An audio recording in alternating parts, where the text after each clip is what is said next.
welcome back from our summer hiatus. Yeah. It's great to see you guys. The Good world to has see not you. changed. It is still insane. We're taping this 2 days after the political assassination of Charlie Kirk. And I just wanted to say, I was thinking about this, how important these conversations are at moments like this, because I don't know about you, and I want to like test your feelings on this, but I think what we do, and hopefully we'll continue to do, is model civility, compassion, goodwill, and comedy. Like, we have a lot of fun, which I think is like missing in the zeitgeist right now. And that's one of the things I've love about you guys, both on this podcast, but also the way you governed, is that you've always, correct me if I'm wrong, I think you've always started from a place of assuming the best of intentions among whoever you're politically tussling with, and then trying to get to a solution. And then if you disagree, you disagree. But I don't think either of you have ever exhibited the sort of anger and ill will that we're seeing now. And and I'm not trying to kiss your ass. I mean, I really, that's why I enjoy these conversations, Yeah. and why I enjoy looking back at your mayoralties. So I just wanted to say that and get your reaction and get your feelings about where the hell we are right now. Kasim, why don't you go? Yeah, I think where we are is being in a position where we once again have to remind every corner of the country that violence is never an acceptable tool. And as our country has ebbs and flows and rights expand and contract as we work through all of the times that we're working through now, which I think are the most challenging in the life of the United States since the Civil War. Violence, Mm. it just has no place and is never appropriate, and there is never a time for the celebration of violence in any way. Yeah. I mean, Larry, and Kasim, I appreciate you framing it that way. I mean, I think many of us were taught, even before we got into politics, you can disagree, just don't be disagreeable. Mm. Um, you know, talk about the issue, not about the person. Um, and just like Mayor Reed, I mean, uh, violence, any kind of violence, is just unacceptable.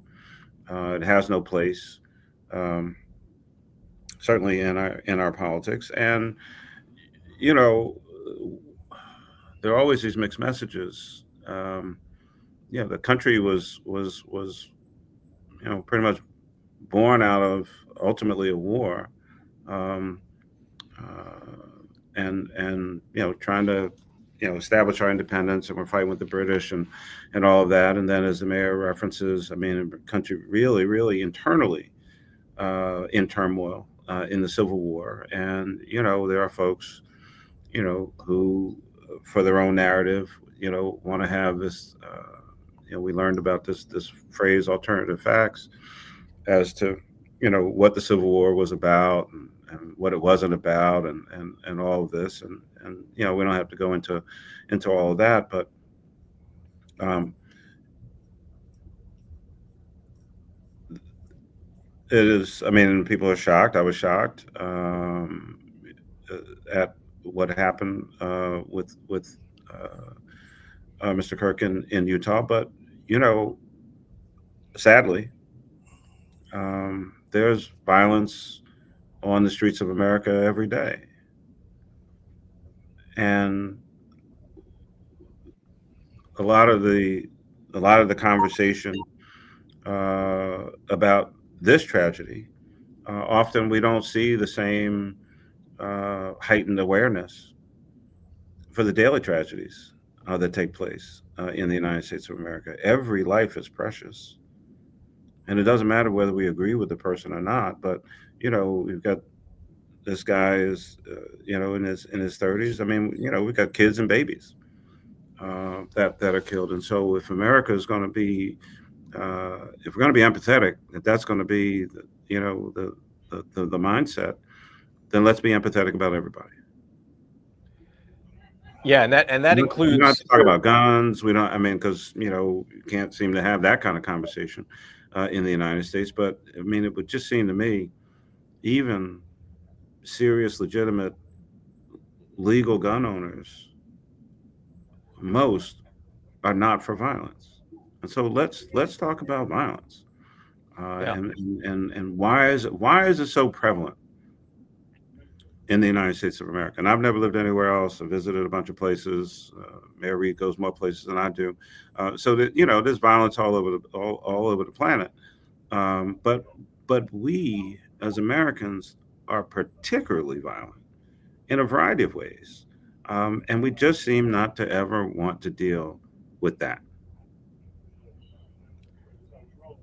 That's a great point, and I love the idea of empathy for all, Yeah. because it seems like we have a short memory. Also, we forgot about the two Minnesota state reps, a state rep and a state senator, who were assassinated. How about the children that killed at mass?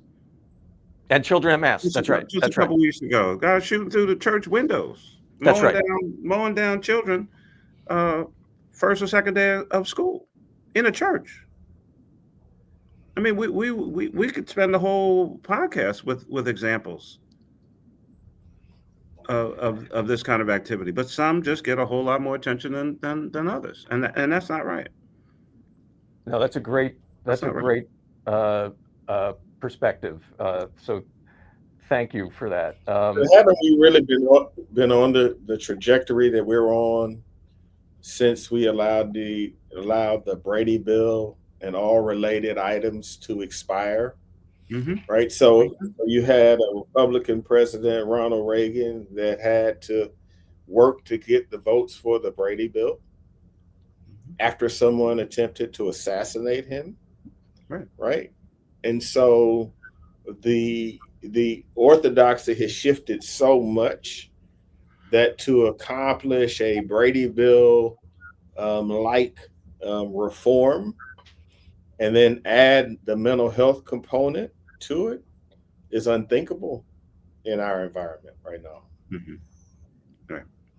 Yeah. Listen, I want to get to our all-star mayor. We have a great guest this week.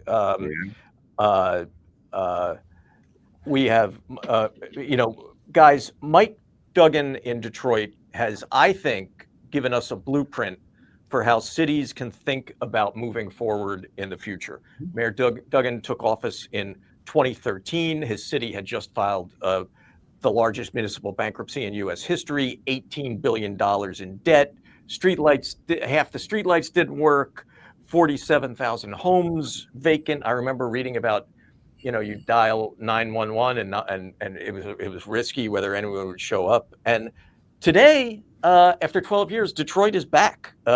City has posted back-to-back years of population growth for the first time in something like, 75 years. City has $500 million in reserves. Instead of nearly 50,000 abandoned houses, fewer than 1,000. I mean, that's amazing.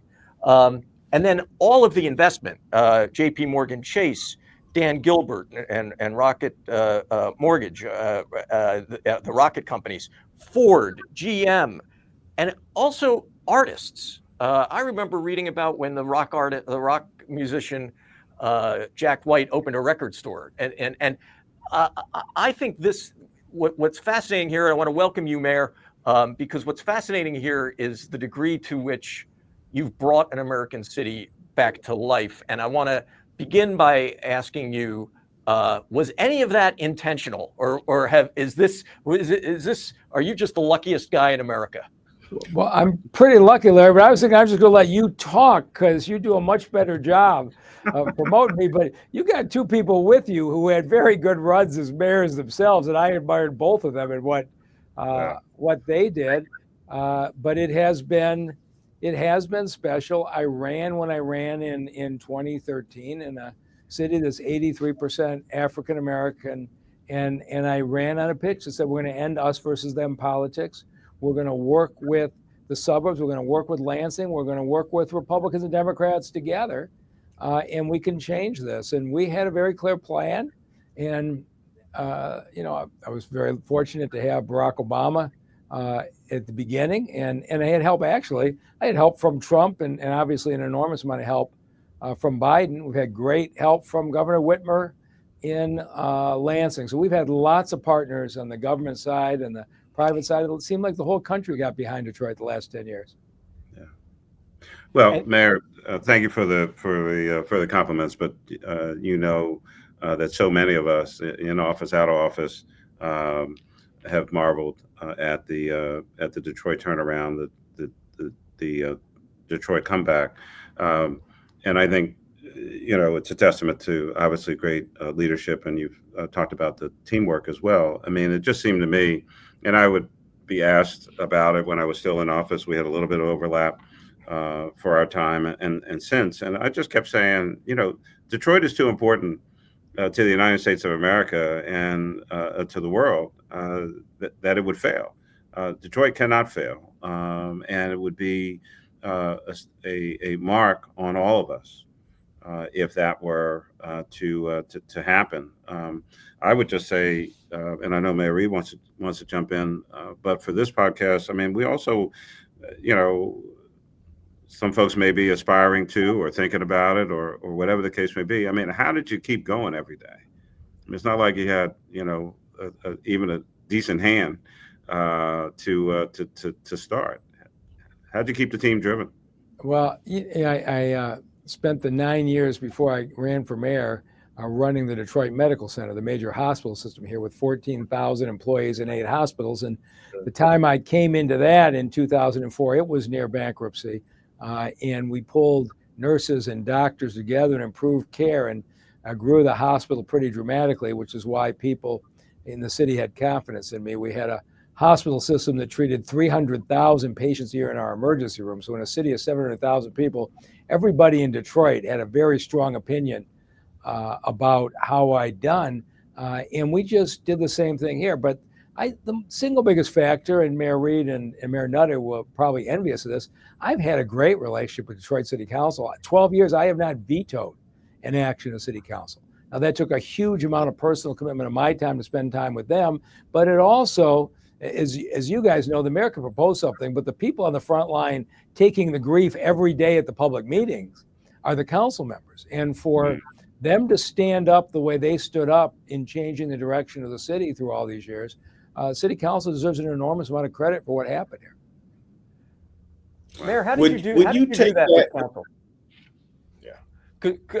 I'm sorry, Mayor Reed, but you've talked about how you would you had a standing rule.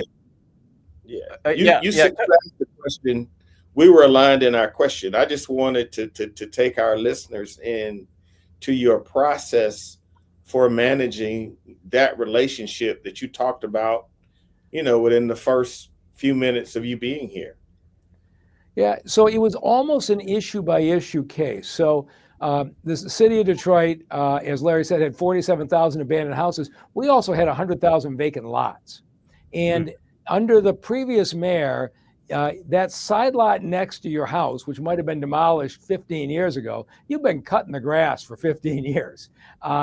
And if you wanted to buy it, it took an action of City Council, which took months, and they made an individual decision on each parcel. I sat down when I first got elected, and I said, this is crazy. Let's take these 100,000 parcels. It's chewing up a massive amount of council time to make decisions on individual lots. Let's move it over to a land bank. Let's set up a process that if you own the house next door and you're current in your taxes, you can buy the lot next door for $100. Just put your credit card in, we'll send you the deed. Council at first was like, I'm giving up my prerogative. So they said, wait a minute, do we really want to spend all this time? We have sold 30,000 side lots for $100. So think about 30,000 homeowners now have a garden, a swing set, a little parklet next door. And council got enormous credit, and they took a huge amount of their workload off. I literally sat with them issue by issue and say, what's important to you? And you know what they said to me? I want to make sure you're not making some sweetheart deal. So if you give more than 10 lots to one person, we want council approval. I said, that's fair. And that's the deal we made. So we've had people who came in and said, I want to develop 20 lots. Council reviews and approves that. But we don't bog up people wanting to buy 1 or 2 lots next door. And we got to develop a high level of trust. But here, Kasim, is what I'll tell you is the interesting thing. The last time a sitting city council member got elected mayor of Detroit was 1947. Okay? It's a fellow by the name of Van Antwerp. For the last 75 years, the city was going so bad that nobody wanted to vote somebody in who'd been associated with it. My successor, who just won the primary in a landslide, Mary Sheffield, is president of city council.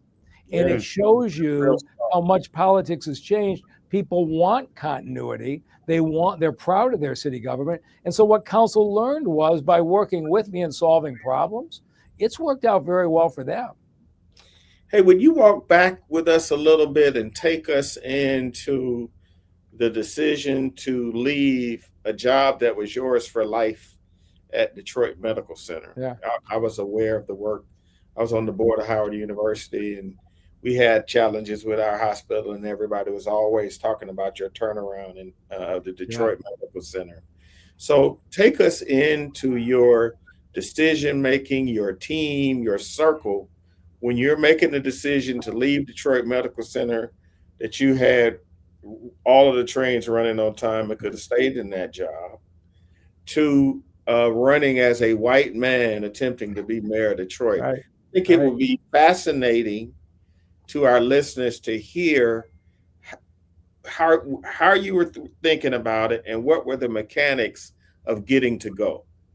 So I was the elected prosecutor when the medical center was headed for bankruptcy. And the board of the Detroit Medical Center voted to close Receiving Hospital, which sees 100,000 people a year, mostly uninsured and Medicaid. They voted to close Hutzel Hospital, that does most of the high-risk pregnancy deliveries, voted to close the Kamanus Cancer Hospital. We're laying off thousands of people, and they couldn't get anybody in the medical field to take the job. And they came and recruited me as the prosecutor. I'd done some turnarounds before, and I said, I'll take the job on one condition, that you not close any hospitals for 6 months, because I grew up in Detroit.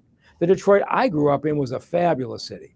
But over my lifetime, they took everything away from us. The auto plants left, the banks left, the movie theaters left, your neighbors left. And so I thought, if this hospital system goes under, there's nothing left in this city. And so they didn't have any other candidates, so they gave me that. And I went in, and there was some newspaper editorials criticizing me, saying I had no healthcare background, to which the board members said, well, the last guy was a doctor, and he lost $100 million a year for 5 years. So we aren't sure we're looking for a guy with a healthcare background. But I said to the employees who would come up every day, are you going to save my job? Are you going to save my job? These were dedicated nurses and caregivers. And I'd say to them, I can't save your job. The only person that can save your job is satisfied patients. And here's what I know. I walk into these emergency rooms, and it's 3 hours. They sit in the chair before they see a doctor. Okay, we need to stop blaming the federal government and the state government on reimbursement. And I want to have the highest standard of care for Detroiters. And there was a suburban hospital that had a 30-minute guarantee. And somebody said sarcastically, what do you want from us? 29 minutes? And I said, yeah, I want 29 minutes. Yeah. It started as a joke, but we ran a lean process where we cleaned up the registration, we sped up the imaging, we sped up the lab testing, we sped up people moving into the rooms. And in 4 months, we kicked off something where we said, if we don't see you at the DMC in 29 minutes or less, you get 2 free tickets to a Detroit Tigers baseball game. And people poured back. We saw 95%. And now people started to say, hey, we had a lot of talented people trapped in a bad system. Now let's fix cardiology. Now let's fix neurology. We grew from 11,000 to 14,000 employees, taking market share from the other hospitals. And it was a truly special experience. But my last year there, as the DMC was moving, we were the only hospital system in southeastern Michigan that did not lay off during the Great Recession. We were doing so well, we were hiring even then, that I'd go to the cafeteria for lunch, and my employees from Detroit would come up to me and say, you need to run for mayor. And of course, then half the streetlights were out. The city was headed toward bankruptcy. The ambulances didn't show up for an hour. It was a horrible situation. And I thought, DMC is not going to keep growing if the city's an all-out free fall. But I say to the employees, but the city's 83% Black. And they say to me, you don't understand. If you get out there and let Detroiters get to know you the way we do, you'll win this election, and it won't even be close. And I finally looked at it and I said, somebody's got to do something. And so I announced I was running for mayor, and it drew a fair amount of laughter when it started. We hadn't had a white candidate in 40 years. But I ran in a way that nobody ever saw before. I said to Detroiters, invite me to your house, I'll show up. And some lady would call and invite me over. I'd go over to her house that evening. Her neighbors would have to bring folding chairs, would sit around the living room, and we talk. And then one of the ladies would say, come to my house next week. And as you can imagine, the conversations were very powerful. I mean, I was the only white person in the room almost every night. Sometimes I was the only white person 6 blocks around.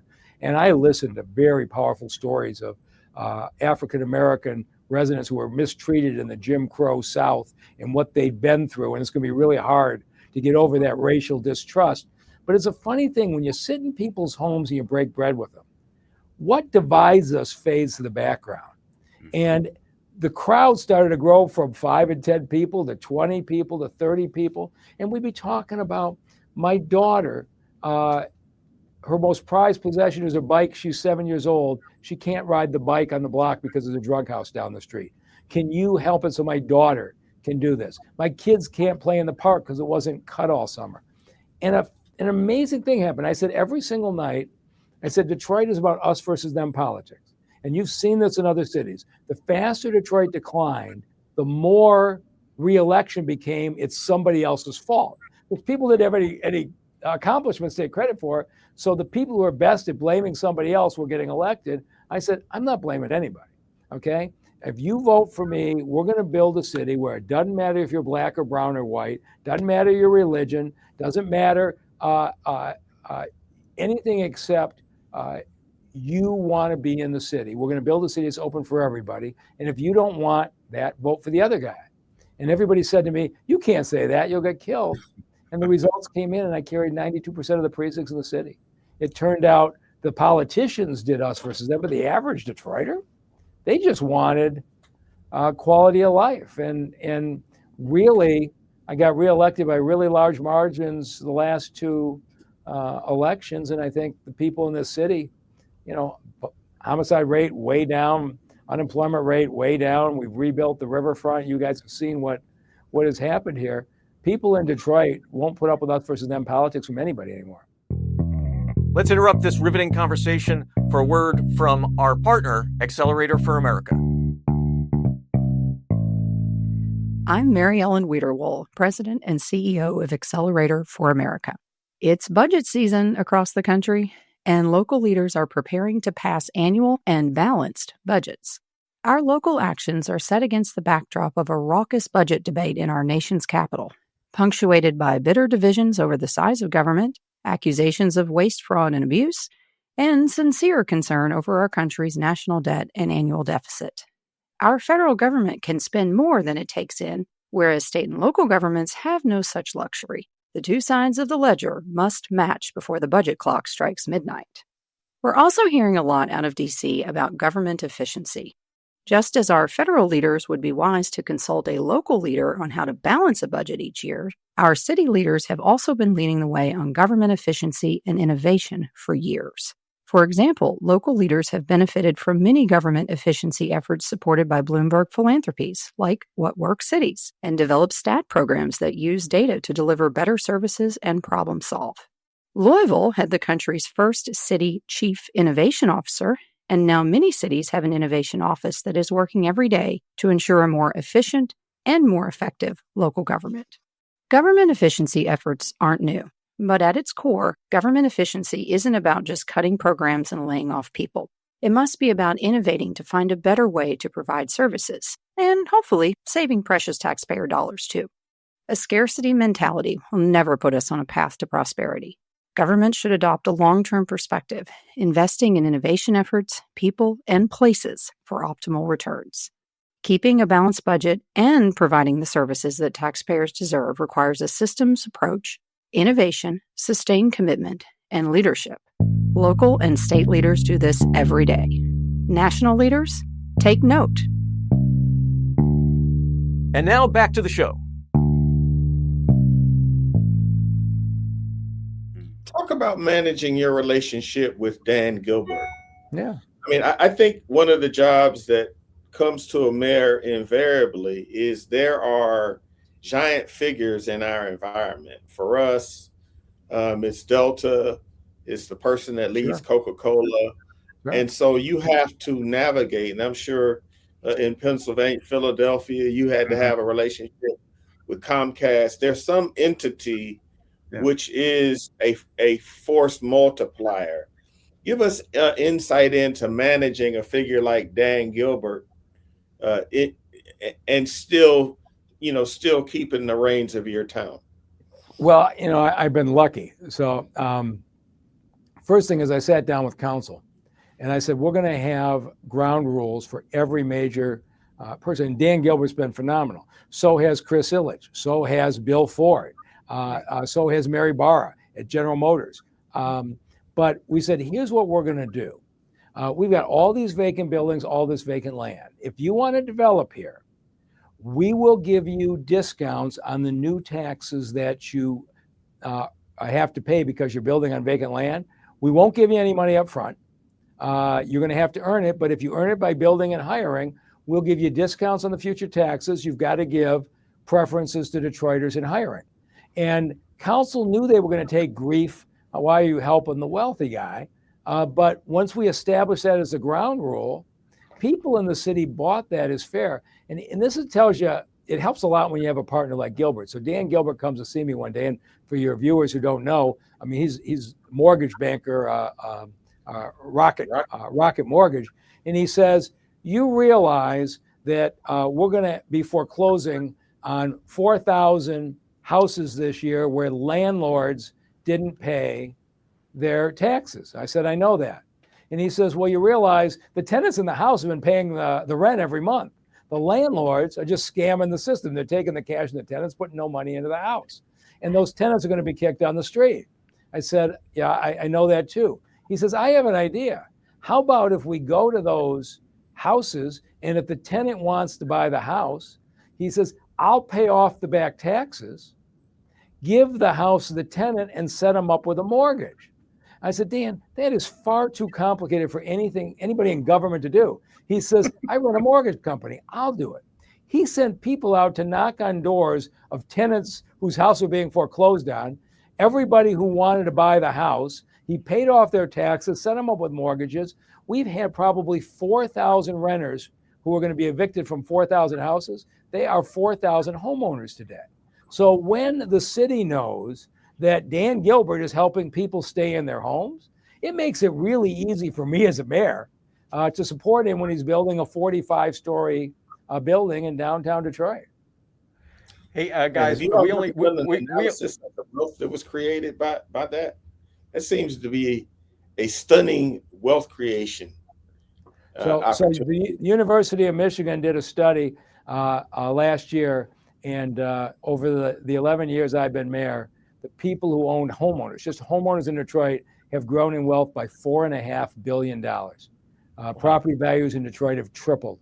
So the people who stayed, and remember, I didn't get elected by the people who fled. I got elected by the people who stayed. The people who stayed have seen enormous wealth building as a result, and probably 75% is African-American wealth. The people who stayed were largely longtime Detroiters who were African-Americans, and it's pretty exciting to go through a neighborhood today.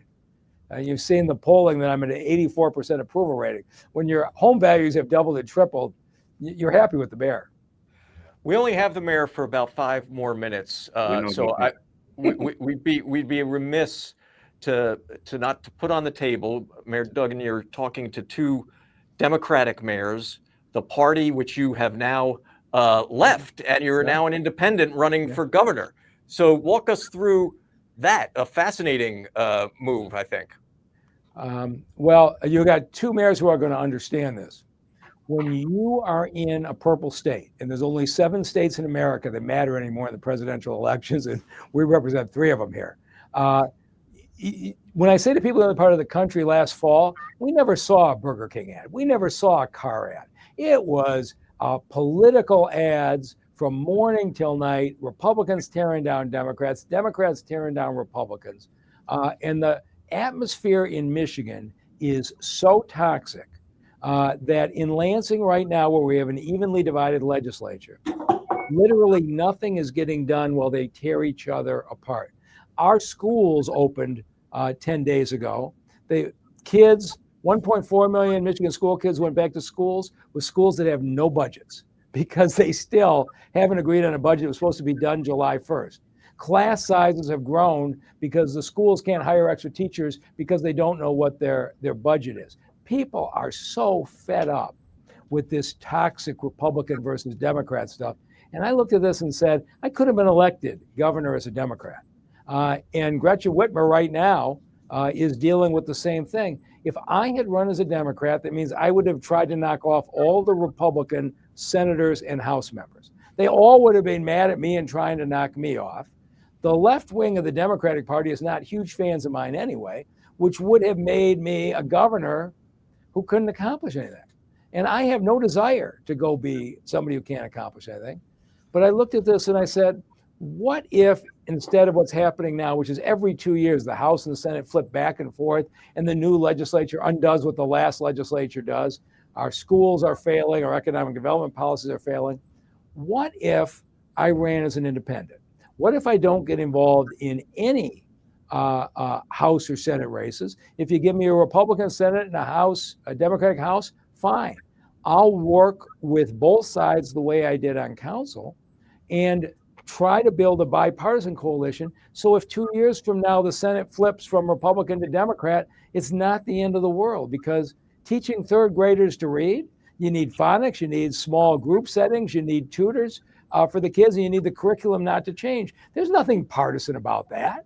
The big problems that we can solve, I think we can solve with consensus, and that's the reason people are supporting me. Guys, we have to lose the mayor, but if a quick reaction from one of you, and then we'll say goodbye to the most interesting mayor in America right now.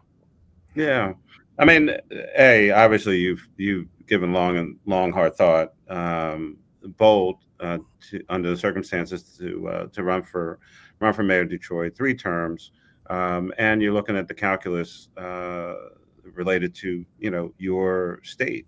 And I think that we're going to have a new title for you soon. So, I mean, I'm obviously wishing you the best. And you're trying to cut through the noise and get some stuff done. And that's really kind of been the theme of this podcast and how to really run a city. You got to get stuff done, serve people, and to some extent, you let the politics play out on its own. So, always the best. Mayor, and I've always admired you and enjoy you. Well, Kasim was in the room with me in 2016, about 2 weeks before the election, at Hillary Clinton headquarters in Brooklyn, where I took on Hillary's campaign management in a really tense meeting where I said, you do not have a message that is appealing to blue-collar voters in Michigan, you're in trouble. It got really unpleasant in that meeting, and they shut me off for 10 days from any communication. And as it turned out, if you were on the street, they kept saying, our model shows this, our model shows this. I said, what if your model doesn't match what's happening in the street? The Democratic Party has been drifting away from its middle class base for a long time. And I'm finding every place I go in the state, people are glad to have a choice. Yeah, I can't thank you enough, Mayor. Felt we were going to lose. I remember that meeting. Hold on, Larry. Mayor, thank you so much for joining us, and and we'd like to keep in touch with you as you go on this latest challenge. You're a change agent at heart, and we love that. Thank you. Hey, thank you very much for having me. See you, Mayor. Thank you for being here. See you, Mayor. Guys, hang on here, stay, and boy, what a fascinating story. I wish we had more time with him. We'll try and get with him again, because I think we just touch the surface. But what do you think of this idea of, we always say America needs a mayor. He's basically taking mayoral values of bipartisanship and nonpartisanship almost, and trying to elevate it to the state level. Is this a possibility? I think it's a state by state, kind of thing, and the personalities and all the other, variables and factors that go into it. But it's, it's not like he's running in a small place. And so it's going to be fascinating to watch. I'll put it that way. Yeah, I'm still Team Democrat. I understand the thinking. I'm still Team Democrat. I just wish he would have run as a Democrat, but we all call our own shots and run our own races. I tell you what can't be questioned, the job that he did with the city of Detroit. Nope. And I believe, given that skill set, he's like a coach who's won everywhere he's been. Yeah. He won when he was at the Medical Center of Detroit, which I know pretty well. Mm-hmm. The city of Detroit, by any measure, I think has been a success story. Right. And he governed in a bipartisan and broad fashion. And then I think he has a real shot at being the governor of Michigan. And when you've had that kind of past track record, I think that it strongly suggests that he would lead Michigan ably. Yeah, he's definitely got something to run on. There's no question about that. And people were on the verge of just giving up on Detroit. Absolutely. It's just like, all right, well, whatever, kind of attitude. And I'm like, Detroit cannot fail. If it weren't for Detroit, I wouldn't have been able to get pension reform done in Atlanta. How so? Talk about that. Because I got elected. I go into office January 2nd, 2010. He took over Detroit in 2013 after the largest municipal bankruptcy in history. Atlanta had massive debts and a pension that was basically an interest-only loan. So we were making massive payments to the pension arc, but our pension liability was growing. And so in order to persuade folks to reform our pension system, we had to be pointing to Detroit, which I used in all of my meetings with employees as we reformed pensions in Atlanta. Yeah.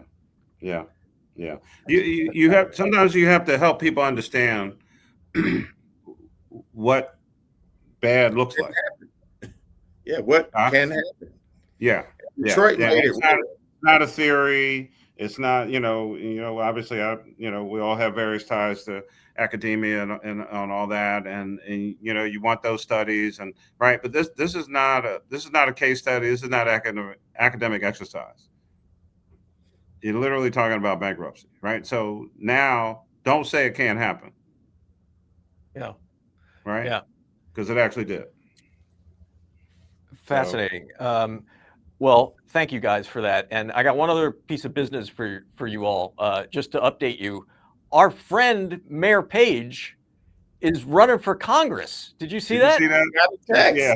Yes. Yeah. Yep. I called her. I gave her static. I said, I thought we were friends. I don't know why I got to get my information secondhand. Yeah. Like, oh, I'm sorry. I'm so bad. Yeah. We got to have her back to talk about that. Yeah. Page against the machine. Page against the machine goes to Washington. Although why? I mean, we've talked about this. Why you want that job is a question I have. That's a whole different story. I think that job can be fun if Democrats are up by 1 or 2 votes. Well, yeah. I mean, I think if you're operating a Congress with a 2 or 3 vote margin, probably for the first time in 30 years, being a congressperson who cares about delivering for folks at home might actually be a job again, just because the margins are so tight. Right. Yeah. The Republican Bresnahan that she's running against is that guy who, when he ran, said that Congress people ought not to, like Nancy Pelosi, ought not to be buying and trading stocks. And then it turns out he's been the #1 stock Right. trader while he's been Right. in office, Right. and has a private helicopter. So I'm sure she's running because of she's such a good government person. But let's air it with her. I'm going to call her and see if she'll come back with us. She gonna light that guy up. In the nicest way possible, right? Oh, absolutely. No, she with a smile. She did with a smile. but he won't be feeling good. Gentlemen, it has been so great to see you again. We've got a bunch of great guests coming on. Right. Our next time is the Republican one-time Tea Partier Joe Walsh, who is now a Democrat and is on an apology tour for he turned on Donald Trump in 2018, but he's talking about all his own responsibility in helping to create the conditions for Donald Trump, and he's a member of your party now. So fascinating guy who I give a lot of credit to, because he's lost a lot of opportunity because he took himself out of that game. So he's our next guy, our next victim. Can't wait to see you guys. We've got to be welcoming folks to the Democratic Party. Yeah. You don't win elections by subtraction. There's our line. That's our line this week. He's always got one. He's always got one. He's got them lined up. He's got them in a can over there. Well, I'm not the president of some multi-billion-dollar foundation that's doing good all across America, so I have time. Larry, do you hear this? Well, Manetta, you are the only one on the podcast in a tie today. So you do. How's the Bahamas doing, Kasim? Hey man, it's rough. When you were last there on the plane, how was it? Or did you go down in your boat? What was the method of transportation? Hey man, I'm in the trenches. Remember that time we were trying to guess what Kasim Reed's ride is? Yeah. I'm in the trenches. Oh, it's good to see you, dudes. And he's got the best. He's in the trenches, and he got the best boots available. I'm in the trenches. That's all I know. Thank you, guys. This is the highlight of my day. No question. Thank you. This was terrific. Well done. New studio. All right, here we go. Goodbye. Great to see you. We'll see you next time. Well, that's it for this episode of How to Really Run a City. Subscribe wherever you get your podcasts and tell your friends about us. We really want to widen the conversation, because by 2050, something like 2/3 of the world will live in cities. As cities go, so goes the nation, and so goes the world. For now, thanks for listening, and we'll see you next time.